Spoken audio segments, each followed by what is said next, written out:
On a bright Saturday morning at the end of September, 8 metal folding chairs stood in a crooked row on the side lawn of a small white house at the edge of Maple Run, and every one of them was taken.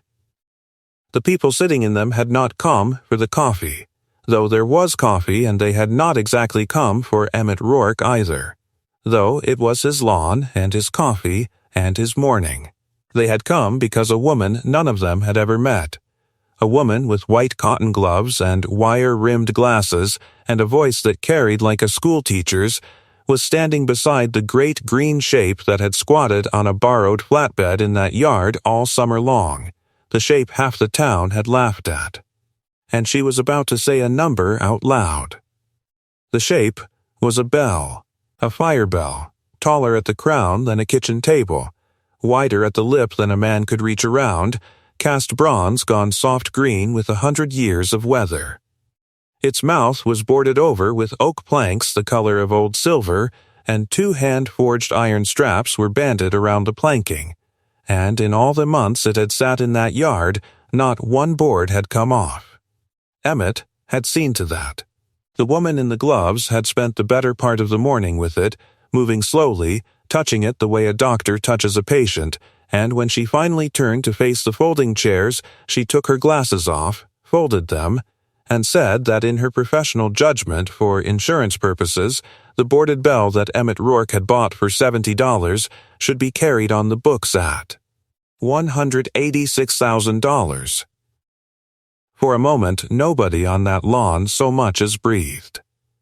Then, from the end of the row, came the small, careful sound of a coffee cup being set down in the grass, and Dale Prentice, the scrap dealer, the man who had laughed louder than anyone in 3 counties on the day of the sale, sat perfectly still with his mouth open and said nothing at all. To understand how half a ton of boarded-up bronze came to be worth more than most of the houses on that road, you have to go back to the first week of June, to a gray morning in a gravel lot on Cedar Street, and to the last sad day of the old Maple Run engine house. The engine house had stood on Cedar Street for over a century. It had a squat brick tower and tall red doors, and a smell inside of oil and rope and rubber boots, and 3 generations of volunteer firemen had played cards in its back room. But the county had built a new station out by the highway, all steel and glass and radio antennas, and the old building had been condemned. And when a town loses a building like that, everything inside it goes under the hammer. The notice went up at the post office in May. 1 county auction, everything must go, rain or shine. It rained. The crowd came anyway, because a town auction is half commerce and half theater, and folks in Maple Run never missed either one. Charlie Hobb ran the sale the way he had run every sale in that county for 30 years. Fast and dry and merciless, and the goods went out the tall red doors 1 lot at a time. Brass nozzles, leather helmets cracked with age, a row of oak lockers with names painted over, a coffee urn the size of a rain barrel, and then, last of all, dragged out on its timber cradle by 6 straining men and a come-along, the bell. Nobody living had ever heard it ring. That was the strange part. The part people talked over at the diner for years afterward. The bell had come down out of the tower before the war, so the story went, when the county went to sirens, and somewhere in that long ago handling somebody had boarded its mouth over, fitted and chamfered and fastened with real care, and banded the boards down with iron straps, and never said why. It had sat in the back of the engine bay under a canvas sheet ever since, a great blind green thing that men hung their coats on. When they winched it into the daylight that morning, rain beating on the verdigris, it looked like something asleep that had no intention of waking. Dale Prentice walked around it once with his thumbs hooked in his belt, and everybody watched him do it. Because Dale was the man in that county who knew what dead metal was worth. He ran the scrapyard out on the river road. He had weighed and bought every derelict boiler and bent plow frame within 40 miles, and he had a showman's way about him, and he could not resist an audience. He thumped the bell with the flat of his fist, and it answered with nothing, just a dull wooden knock from the boarded mouth, and Dale turned to the crowd and grinned. He said folks were looking at scrap, friends, and not even honest scrap, because somebody would have to pay a crane to move it. He said the boards alone told the story. Because a man does not board up a thing that works. He said if anybody wanted a soup pot for a church picnic, here was the biggest one in the state. The crowd laughed, the way a wet cold crowd will laugh at anything warm, and Charlie Hobb let them have their fun and then asked for a bid. Dale offered scrap price and not a penny more, and made sure everyone heard it was a favor at that. A couple of men bid past him for the joke of it, the way men do, and the number crawled up $1 at a time with the laughter climbing along beside it. And then a quiet voice from the middle of the crowd said $70, and folks turned, and there stood Emmett Rourke with his hand raised, water dripping off the brim of his hat. Emmett was not a man anyone laughed at exactly. He had kept the boilers and the roof and the long waxed hallways of the county school for 40 years. And half the town had watched him fix things their whole childhoods, and he had buried his wife some years back and lived quiet ever since. But he was not a man anyone bid against out of respect, either. Dale spread his hands and stepped back like a man declining a dance. Charlie Hobb called it once, twice, sold, and the gavel came down on the winning bid, and the old bell belonged to the school custodian for $70 even. The laughter that followed was not cruel, quite. It was worse than cruel. It was comfortable. It was the laughter of a whole town agreeing at once that old Emmett had finally bought himself the most expensive doorstop in the county. And Dale Prentice stood in the rain and said exactly that, loud, in front of everyone, and got his biggest laugh of the morning. He said when Emmett got tired of mowing around it, the scrapyard scale was always open. He said he would even waive the weighing fee, seeing as they were friends. Emmett paid his money at the clerk's table, put his receipt in his shirt pocket, and said nothing at all. Getting it home took most of a day. Toby Wills lent his flatbed trailer, the one he used for hay, and it took timber ramps and a chain winch and 5 borrowed neighbors to walk the bell up onto the boards, inch by groaning inch, while the trailer springs flattened out underneath it. Half a ton of bronze does not travel willingly. The little convoy rolled down Main Street at walking speed, and people came out onto their porches to watch it pass, and somebody rang a cowbell from a doorway to see if the big one would answer, and it did not, and that got a laugh too. By supper time, the bell sat on its cradle on the flatbed in the side yard of the white house at the edge of town, because there was no barn big enough and no crane to unload it anyway, and there it stayed. What followed was the longest summer of jokes Maple Run had treated itself to in years. It started at the diner the very next morning, when Dale Prentice asked the counter at large whether anybody had heard a bell in the night, and the counter allowed that it had not, and Dale said give it time. A bell that fine only rang for weddings and funerals, and whichever one it rang for first, he wanted a seat up front. Every morning after that it was something. Rung that bell yet? Emmett. Say, Emmett. The church called. They want to trade you 2 organs and a hymnal. Emmett took it the way he took his coffee, slow and without sugar, and nodded, and let them have it.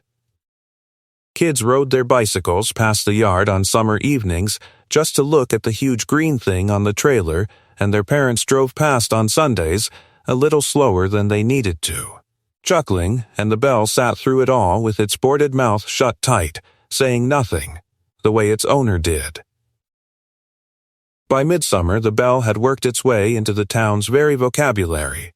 When anything heavy refused to budge, men called it a real Rourke. When somebody overpaid at the feed store, the counter wanted to know if it came with the boards included. The joke rode along to the county fair in August and came home again, polished, retold, improved. The way jokes are in a small town where the summers are long, and folks agreed, without ever saying it out loud, that Emmett was the best kind of man to laugh at, because he never once rose to it, never reddened, never argued, just nodded and paid for his eggs. What nobody noticed, because nobody was looking, was that the man they were laughing at spent those same long evenings walking slow circles around that trailer with his coffee going cold in his hand, the way a farmer walks a fence line, looking at one thing and then another thing, patient and unhurried, adding it all up. But Emmett Rourke had spent 40 years fixing things other people had given up on, and a man like that learns to see with his fingers. He had noticed two things at the sale, in the rain, while everybody else was busy laughing, and he had been thinking about them ever since. The first was the boards themselves. Scrap gets covered, this had been packaged. The planks over the mouth were not a lid nailed on by a man in a hurry. They were fitted like cabinet work, edge to edge, chamfered where they met the rim of the bell, and the iron straps had been forged to the curve, not bent to it. Whoever had closed that bell had been protecting something, and had expected to be gone a long time and had wanted the job to outlast him. You do not build a coffin that carefully for a thing you believe is dead. The second thing was smaller, and he had almost missed it. Where one strap crossed the bell's shoulder, a century of seasons had worked the iron back and forth a fraction of an inch at a time, and the rubbing had polished a little window through the grime. In the flat light of that rainy morning, it was nothing. But some evenings that summer, when the sun came low across the yard, Emmett would stand with his coffee at the corner of the trailer, and in that little polished window he could make out the tail end of a ring of raised letters cast into the bronze itself, circling the shoulder of the bell and vanishing under the strap. He could not read them. He did not need to, yet it was enough to know they were there. A bell with words on it was a bell with a maker, and a maker could be found, and finding things out was the one pleasure Emmett had never let anybody laugh him out of. He started, as he had started every project of his life, at the library. The Maple Run Library kept a shelf of county history and a stack of old newspapers on film, and Emmett went through the engine house from its dedication onward and found photographs of the tower, and in two of them, far off and blurred, the bell hanging in its arch. Then he went wider. The state library lent books through the mail, and Emmett sent for everything they had on American bell founding, and the books came wrapped in brown paper, and he read them at his kitchen table at night with the yard light on and the bell standing out there in the dark like a moored ship. He also drove over to the County Historical Society, which kept its rooms above the old bank in Harlan Falls and was open 2 afternoons a week. The woman who kept its files, a retired schoolteacher with a memory like a card catalog, pulled him the engine house folder without being asked twice, and together at a long table they found the minutes of the town council from the year the county went to sirens, and there, in a single line of faded secretary's hand, the bell was ordered taken down, and the line said, "Prepared for keeping." Prepared for keeping. Emmett copied those 3 words onto the back of an envelope and looked at them all the way home. Somebody, long dead, had known exactly what was hanging in that tower, and had packed it away like a wedding dress, and had never gotten the chance to tell anyone why. It took him most of July to find the name. The books kept circling one story the way moths circle a porch light, and the story was this.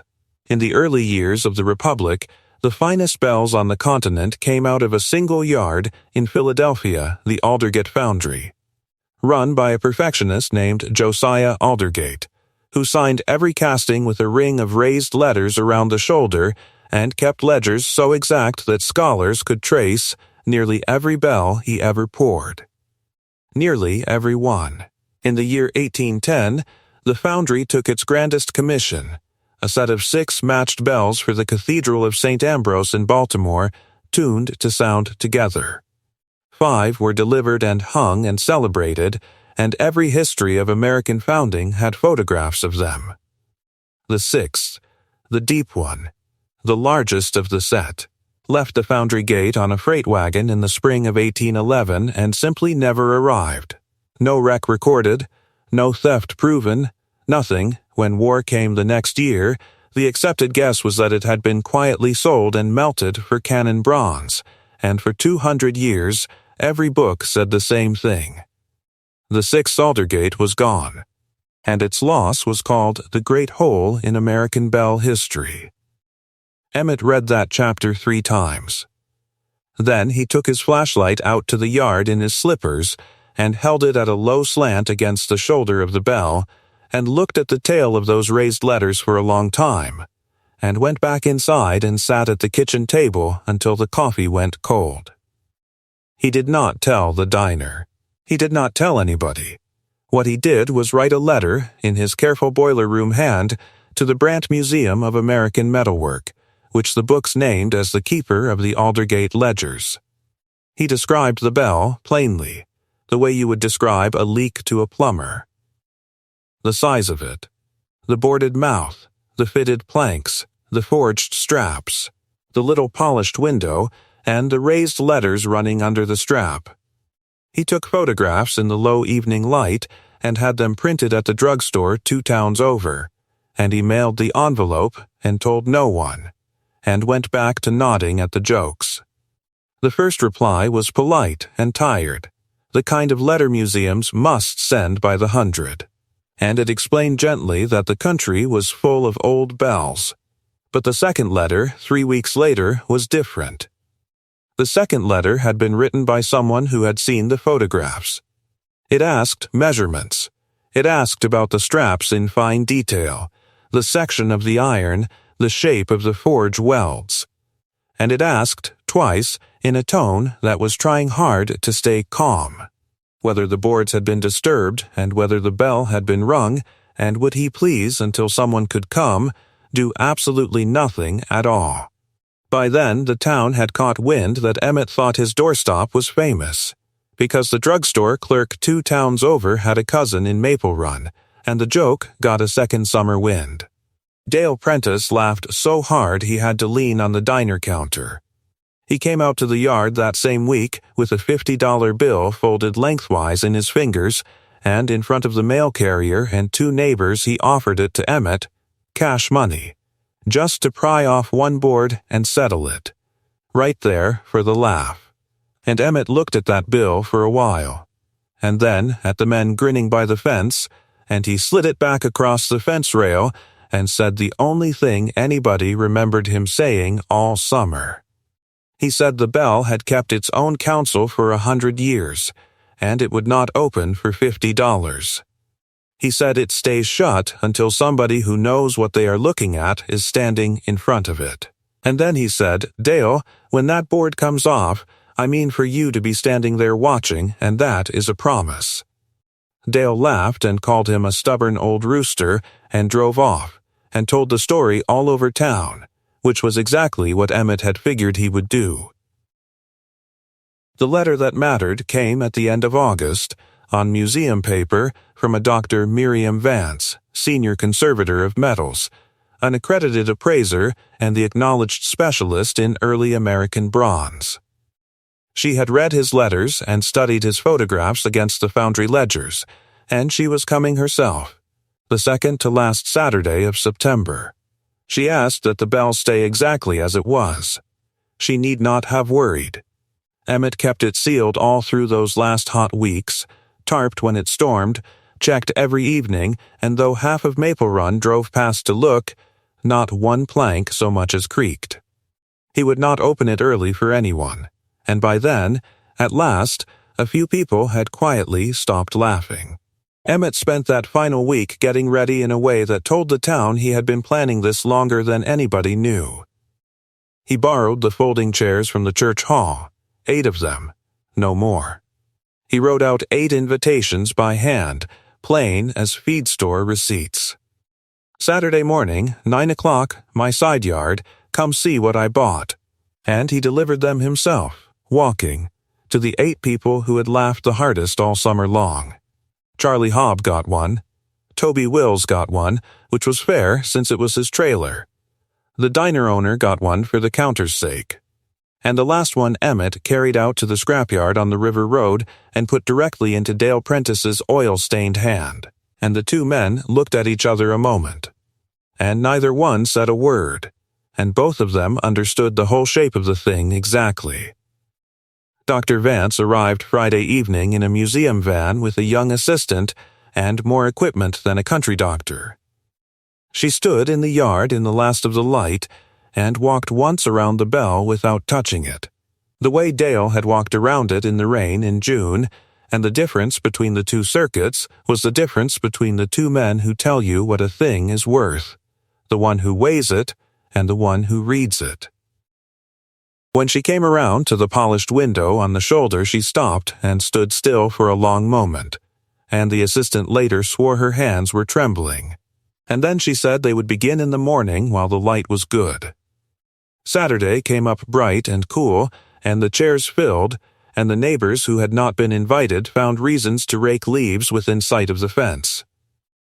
There was frost on the trailer boards first thing, and the yard smelled of coffee and cut grass, and Emmett had set the chairs out the night before, measured even, like pews. Dale Prentice came last, which surprised nobody, and came freshly shaved, which surprised everybody, and he parked his truck across the road facing out, the way a man parks when he half expects to want a quick exit, and took the end chair without a word. The 8 of them sat with their hats on their knees like a jury, which, in every way that mattered, is exactly what they were. Dr. Vance worked like a surgeon with the whole town gathered and watching, and she taught while she worked, in that carrying schoolteacher voice, because she believed people take care of what they understand. She photographed the straps from every side and called them a founder's shipping bands, forged at the yard, and said the fitted planking matched the crating practice described in the Aldergate ledgers, and that as far as she knew, no other example survived anywhere in the world. Then, bolt by bolt, plank by plank, with the assistant labeling every piece for the record like evidence in a trial, the mouth of the bell came open for the first time in a century. She ducked under the rim with a lamp and was gone a long time. Inside, she found the clapper still bound in its original wrappings, wired fast the way the foundry shipped it, never once swung. She ran her lamp along the lip and found the strike surface unmarked, as smooth as the day the mold was broken. When she came out from under the bell, she asked, quietly, for a glass of water, and drank all of it, and then she climbed the stepladder to the shoulder, and with a soft cloth and a conservator's patience, she cleared the century from the ring of raised letters, and read them out loud to the yard, slowly, the way you read something you have waited your whole life to read. Cast by Josiah Aldergate and Sons of Philadelphia in the year 1811, for the Cathedral of St. Ambrose. The 6th bell, the deep one, the one every book in her field called melted, lost, gone. She stood on that stepladder and told the yard what it meant. 6 bells poured to sing together, 5 of them famous, and the 6th vanished off a freight wagon 2 centuries ago, mourned by everyone who studies such things as the great hole in American bell history. And here it stood, in a side yard in Maple Run, not merely found but pristine, its voice still sealed inside it. The only Aldergate casting on earth exactly as it left his hands, never hung, never struck, never even heard. Every measurement she had taken matched the foundry ledgers line for line, she said. It would be formally authenticated at the museum, but she had no doubt. None, and she would put her name to that in writing before she left the yard. And then she took off her glasses, and folded them, and gave the 8 witnesses in the folding chairs the number that this whole account began with. For insurance purposes, pending the museum's formal review, a declared value of $186,000, said plainly, in the morning light, over a $70 bell. That was when the coffee cup went down carefully into the grass. The row of chairs went quiet in a way that yard had never been quiet all summer, and every head turned, because every person there had the same arithmetic running behind their eyes, and Dale Prentice sat with his mouth open and stared at the boarded planks stacked in the grass, each one worth more as history than everything on his scale that morning. And he said nothing. The man who had a joke for every morning of June and July and August could not find one word for September. After a while, he got up, alone, and walked over to the bell and put his flat hand against the cold green bronze the way he had thumped it in the rain at the auction, gently this time, and folks nearby heard him say $70, once, very quietly, to nobody at all. And then Dale Prentice did the one thing that made the town forgive him by Christmas. He turned around in front of everyone, in front of the same 8 faces that had watched him hold court all summer, and he said he had called this thing scrap with his whole chest, and he had been as wrong as a man can be in public. And when the day came to carry this bell wherever it was going, his flatbed and his crane and his own 2 hands would do the hauling, and there would be no charge, not now and not ever. And Emmett Rourke, who had not asked for one apology all summer, stood up and shook his hand, and that was every speech either of them ever made about it. The museum's offer came the following week, and it was the appraised figure, the whole of it, and Emmett took it, on 2 conditions he had evidently been carrying around in his head all along. The first was that the story on the placard would begin not in Philadelphia but in Maple Run, with the engine house on Cedar Street and the county auction and the morning it rained. The second was that the bell would go with its boards and its straps beside it, because, as he told Dr. Vance, the men who sealed it were part of it now, and you do not tell half a story. She agreed to both before he finished asking. The bell left town on the first cold morning of November, riding Dale Prentice's best trailer at walking speed down Main Street the same way it had arrived, except this time the whole town came out and stood on the porches bareheaded, and nobody rang a cowbell, and nobody laughed.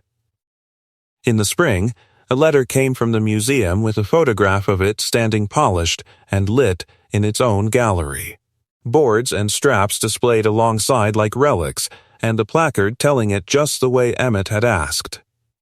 Folks say he read that letter at the diner counter, at his usual stool, and allowed himself one small smile, and ordered his coffee, slow and without sugar. He fixed his roof with a piece of the money. He put a new furnace in the church hall, quietly, though everybody knew inside a week, and the rest, or most of it, went to a fund that built a modest open tower on the town green, with a good honest bell in it, a new one, nothing famous, and that bell rings every evening at 6, and at weddings, and at funerals, and Dale Prentice, as promised, had a seat up front at the first of each. People in Maple Run still tell the story, mostly in winter, mostly at the diner. They tell about the rain at the auction and the $50 bill on the fence rail and the morning the whole yard went silent. And they usually end it the same way, because the ending is the part the town earned. The difference between scrap and treasure, they say, was never inside that bell. It was standing in the rain the whole time, in a wet hat, with its hand up, in the one place nobody thought to look,